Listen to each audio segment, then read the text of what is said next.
রাজ্য পুলিশের এসটিএফ শনিবার আটক করে কাকসার মিরেপাড়া বাসিন্দা মোহাম্মদ হাবিবুল্লাহকে, বয়স আনুমানিক 20 বছর, বাংলাদেশের নিষিদ্ধ জঙ্গি সংগঠনের সঙ্গে যুক্ত থাকার অভিযোগে আটক করে কাকসার থানায় এনে জিজ্ঞাসাবাদের পরে রাতে গ্রেফতার করা হয়। মোহাম্মদ হাবিবুল্লাহ বুদবুদের মানকর কলেজে কম্পিউটার বিজ্ঞান বিভাগে 2য় বর্ষের মেধাবী ছাত্র। বাংলাদেশের নিষিদ্ধ জঙ্গি সংগঠন আনসার আল ইসলামের সক্রিয় সদস্য মোহাম্মদ হাবিবুল্লাহকে কাকসার মিরেপাড়ায় তার বাড়ি থেকে পাকড়াও করে এসটিএফ। রবিবার সকালে এসটিএফ এর আধিকারিকরা ধৃত মোহাম্মদ হাবিবুল্লাহ স্বাস্থ্য পরীক্ষার জন্য পানাগড় স্বাস্থ্য কেন্দ্রে নিয়ে যায়।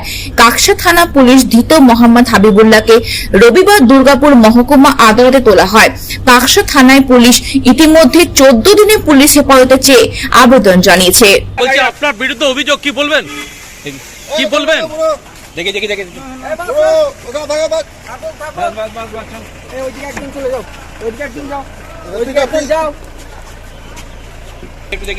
কি করতেন? আপনার কাজটা কি ছিল?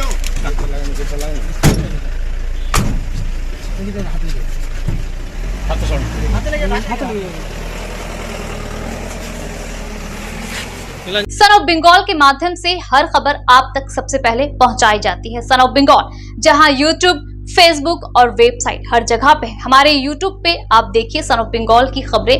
इसके अलावा सब्सक्राइब कीजिए, फेसबुक पे जाइए, फेसबुक पेज को फॉलो कीजिए। इसके अलावा हमारे वेबसाइट पर भी जाकर आप देख सकते हैं हर तरह की खबरें सबसे पहले। जी हाँ, हमारा वेबसाइट है www.sonofbengal.in।